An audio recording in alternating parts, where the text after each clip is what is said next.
ಮತ್ತೆ ಸುವರ್ಣ ನ್ಯೂಸ್ಗೆ ಸ್ವಾಗತ. ಭೂಮಿ ಅಸಲಿ, ಹಕ್ಕು ಪತ್ರ ನಕಲಿ. ನಗರಸಭೆ ಆಯುಕ್ತರೇ ಇದರಿಂದ ಕಕ್ಕಾಬಿಕ್ಕಿಯಾಗಿದ್ದಾರೆ. ಇದು ರಾಮನಗರ ನಗರಸಭೆಯಲ್ಲಿ ನಡೆದಿರುವಂತಹ ಕರಾಮತ್ತು. 1700ಕ್ಕೂ ಹೆಚ್ಚು ಜನರಿಗೆ ಸಿಕ್ಕಿರುವಂತದ್ದು ಭೂಮಿಯ ಹಕ್ಕು ಪತ್ರ. ಆದರೆ ಭೂಮಿ ಏನೋ ಅಸಲಿ, ಆದರೆ ಆ ಹಕ್ಕು ಪತ್ರ ನಕಲಿಯಾಗಿರುವಂತದ್ದು. ಇದು ರಾಮನಗರ ನಗರಸಭೆಯಲ್ಲಿ ನಡೆದಿರುವಂತಹ ಕರಾಮತ್ತು.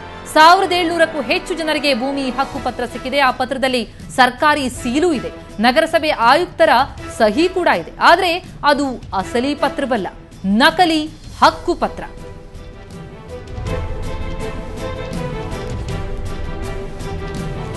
ನಗರಸಭೆ ಆಯುಕ್ತರ ಸಹಿಯನ್ನು ಕದ್ದಿದ್ದಾರೆ.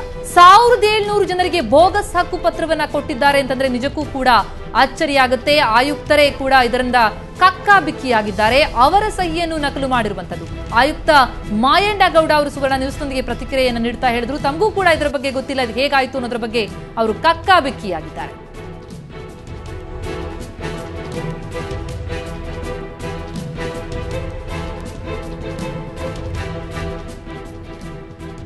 ಆದರೆ ಆಯುಕ್ತರ ಮಾತಿಗೂ ಅಲ್ಲಿರುವಂತಹ ಅಧ್ಯಕ್ಷರ ಮಾತಿಗೂ ಅಜಗಜಾಂತರವಾದಂತಹ ಅಂತರವಿರುವಂತದ್ದು. ಹಾಗಿದ್ರೆ ಆಯುಕ್ತರು ಹೇಳಿದ್ದೇನು, ಅಧ್ಯಕ್ಷರು ಹೇಳಿದ್ದೇನು, ಬನ್ನಿ ಕೇಳೋಣ. ಇಲ್ಲ, ಇಲ್ಲಿ ಎರಡು ವಿಷಯ ಇದೆ ಮೇಡಮ್. ಆ 1700 ಅಂತ ಏನ್ ಹೇಳ್ತಿದ್ದೀರಾ, ಇದು ಅಕ್ರಮ ಕಾಗಗಳು. ಈ ಅಕ್ರಮ ಕಾಗಗಳ ಬಗ್ಗೆ ವಿವರವಾದ ಪರಿಶೀಲನೆ ಮಾಡಿ ಆ ವಿವರಗಳ ಸಮೇತ ಬಂದು ಪರಿಶೀಲನಾ ತಂಡ ಇತ್ತು. ಡಿಸಿ ಆಫೀಸಿನ ಒಂದು ನೇಮಕ ಮಾಡಿದ್ರು. ಆ ತಂಡಕ್ಕೆ ಫುಲ್ ಕಂಪ್ಲೀಟ್ ವಿವರವಾದ ವರದಿಯನ್ನ ಕೊಟ್ಟಿದ್ವಿ. ಅದಕ್ಕೆ ಪ್ರತ್ಯೇಕ ಕ್ರಮವನ್ನ ಇಡ್ತಾ ಇದ್ದೀವಿ. ಇದು ಒಂದು ಪ್ರತ್ಯೇಕ ಭಾಗ ಮೇಡಮ್. ಇದಲ್ದಲೆ ಮೊನ್ನೆ ಬಂದ್ಬಿಟ್ಟು ಒಂದು ವಾಜಪೇಯಿ ನಗರ ವಸತಿ ಯೋಜನೆ ಅನ್ನೋ ಯೋಜನೆ ಅಡಿನಲ್ಲಿ ವಿಧಾನಸೌಧದ ಚಿತ್ರವನ್ನ ಬಳಸಿ ಪೌರಾಯುಕ್ತರ ಮೊಹರನ್ನ ಬಳಸಿ ಒಂದು ನಕಲಿ ಹಕ್ಕುಪತ್ರವನ್ನು ನೀಡಿದ್ದಾರೆ ಅನ್ನೋದು ಒಂದು ಕಂಪ್ಲೇಂಟ್ ಬಂದಿತ್ತು ಮೇಡಮ್. ಅದು ಪರಿಶೀಲಿಸಿದಾಗ ಆ ಒಂದು ಪೌರಾಯುಕ್ತರ ಸಹಿನೂ ಕೂಡ ನಕಲಿ ಆಗಿರುತ್ತೆ. ಮತ್ತೆ ವಾಜಪೇಯಿ ನಗರ ವಸತಿ ಯೋಜನೆ ಅನ್ನೋ ಯೋಜನೆನೇ ನಮ್ಮ ರಾಮನಗರ ನಗರಸಭೆ ವ್ಯಾಪ್ತಿಯಲ್ಲಿ ಅನುಷ್ಠಾನಗೊಂಡಿಲ್ಲ ಅದು. ಸೊ ಹಾಗಾಗಿ ಇದ್ರ ಬಗ್ಗೆ ಆಕ್ಚುಲಿ ಈಗ ಆಲ್ರೆಡಿ ಬಂದ್ಬಿಟ್ಟು ಪೊಲೀಸ್ ಕಂಪ್ಲೇಂಟ್ ಕೊಟ್ಟಿದ್ದೇವೆ. ಅದು ವಿವರವಾದ ಪರಿಶೀಲನೆ ಮಾಡ್ತಾ ಇದ್ದೇವೆ ಮೇಡಮ್. ಒಂದ್ 30-35 ಆತರ ಹಕ್ಕುಪತ್ರಗಳ ನೀಡಿದ್ದಾರೆ ಅಂತ ಆ ದೂರದ ಒಂದು ತನಿಖೆ, ಒಂದು 2-3 ದಿನ ತನಿಖೆಯಲ್ಲಿ ಗೊತ್ತಾಗ್ತದೆ. ತಾವ್ ಹೇಳ್ತಾ ಇರೋದು ಕರೆಕ್ಟ್ ಇದೆ ಮೇಡಮ್. ಇದು ನಗರಸಭೆಯಿಂದ ಆಗಿರೋದು ಅಥವಾ ನಗರಸಭೆಯ ನೇರ ಪ್ರತ್ಯಕ್ಷ ಪರೋಕ್ಷ ಆ ತರದ್ ಯಾವ್ದು ಇಲ್ಲ ಇಲ್ಲಿ.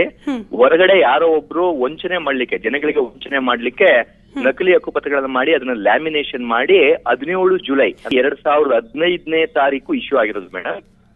ಮೊನ್ನೆ ತಾನೇ ನನ್ ಗಮನಕ್ಕೆ ಬಂದಿದೆ.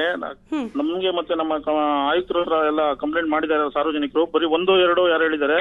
ಆದ್ರೆ ಯಾರು ನಿಜವಾಗಿ ಮೋಸ ಹೋಗಿದ್ರು ಯಾರು ಬಂದಿಲ್ಲ. ಯಾರೋ ಮಧ್ಯಸ್ಥರು ಯಾರೋ ಬಂದಿದ್ರು. ಅವ್ರಿಗೆ ಯಾರು ಹಕ್ಕುಪತ್ರ ತಗೊಂಡಿದ್ದಾರೆ, ಯಾರ ಹೆಸರು ತಗೊಂಡಿದ್ದಾರೆ ಅವ್ರನ್ನ ದಯಮಾಡಿ ಕರ್ಕೊಂಡ್ ಬನ್ನಿ ಅಂತ ಹೇಳಿದೀನಿ. ಇವತ್ತವರೆಗೂ ಅವರು ತಿರ್ಗಾ ಮತ್ತೆ ಬಂದಿಲ್ಲ. ಇದು ನಗರಸಭೆ ಕೆಟ್ಟ ಸುತ್ತರಕ್ಕೆ ಯಾರೋ ಕುತಂತ್ರ ಮಾಡಿದ್ದಾರೆ ಏನೋ ಅಂತ ಗೊತ್ತಾಗ್ತಾ ಇಲ್ಲ. ಜೊತೆಗೆ ನಮ್ಮ ಮಾಯಣ್ಣಗೌಡರು ಆಯುಕ್ತರು ಇದಾರಲ್ಲ, ಅವ್ರ ಸಹಿನೂ ಅಲ್ಲ ಅದು. ಮತ್ತೆ ಯಾರು ಇದರಲ್ಲಿ ತಪ್ಪಿತಸ್ಥರಿದ್ದಾರೆ ಅವ್ರಿಗೆ ನಾವು ಕಾನೂನು ರೀತಿ ಕ್ರಮ ತಗೊಳಕ್ಕೆ ನಾವು ಈಗಾಗಲೇ ಮಾನ್ಯ ಜಿಲ್ಲಾಧಿಕಾರಿಗಳ ಹತ್ರ ಚರ್ಚೆ ಮಾಡಿದೀವಿ. ಅವ್ರು ಏನ್ ಹೇಳ್ತಾರೆ ಅದ್ ನೋಡ್ಕೊಂಡು ಮುಂದೆ ನಾವು ಇದಕ್ಕೆ ಕ್ರಮ ತಗೊಳಕ್ಕೆ